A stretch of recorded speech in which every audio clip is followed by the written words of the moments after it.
Juzi tulikuwa Kitomondo, tuliona mto ulikuwa umechepushwa, lakini tumeurudisha katika hali yake, na leo nimepata wasaa wa kuja kutembelea mtambo wetu wa Ruvu Juu. Ile operation ambazo zinaendelea zimeleta matokeo chanya. Kwa hiyo kikubwa ambalo naomba ni kwamba operation ziendelee, na kipaumbele chetu kwa sasa maji haya yote yawe kipaumbele kwa binadamu.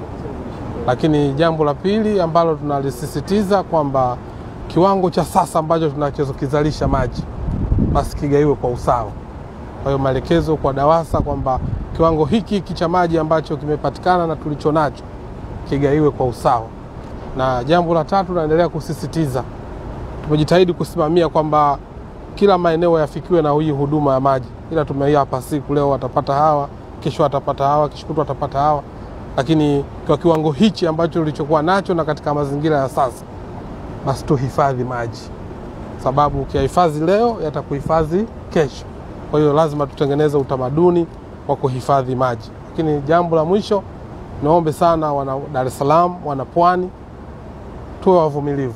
Na hiki ni kipindi cha mpito tu, tutavuka salama. Faraja ambayo tunaoipata kwamba baadhi ya maeneo mvua imeanza kunyesha, naamini kwa mvua hizi ambazo zitaanza kunyesha hivi karibuni, basi tutarudi katika hali yetu na mamlaka yetu DAWASA itaendelea kutoa huduma na tutarudi katika hali yetu ya kawaida.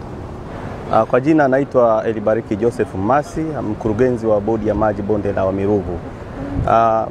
Mito yetu ambayo ni vyanzo vya maji ambavyo vinatumika kwa ajili ya kuhudumia mikoa ya Pwani, Dar es Salaam pamoja na baadhi ya mikoa mingine ikiwemo mkoa wa Morogoro. Tunategemea kupata mvua za vuli, lakini mvua za vuli kwa mwaka huu zilikuwa chache.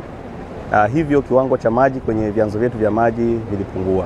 Kwa kama jukumu la taasisi tulihakikisha kwanza kukagua vyanzo vyetu vya maji na kutoa changamoto zilizokuwa zinasababisha maji kupungua, na naamini kabisa kwa zoezi ambalo tumeendelea kulifanya kwa maana ya kusitisha zile shughuli za maji ambayo sio kwa ajili ya matumizi ya majumbani, hivyo tumezisitisha, na kinachofanyika sasa hivi tumekuwa tukipita kwenye maeneo yote kwa kufanya doria, na kiwango cha maji kimezidi kuongezeka katika mto.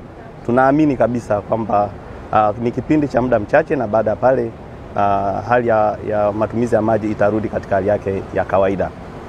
Kama taasisi tumeendelea kutoa rai kwa wananchi wanaishi karibu na vyanzo vya maji kuwa na ustahimilifu, wakati huo huo wakishirikisha tukishiriki pamoja katika kutunza hivi vyanzo vya maji. Na katika vitu vya msingi tulivyoifanya, maeneo ambayo yalikuwa yanapoteza maji tumeshayazuia, na hivi sasa maji yanatiririka moja kwa moja na yanatumika kwa ajili ya matumizi ya majumbani tu.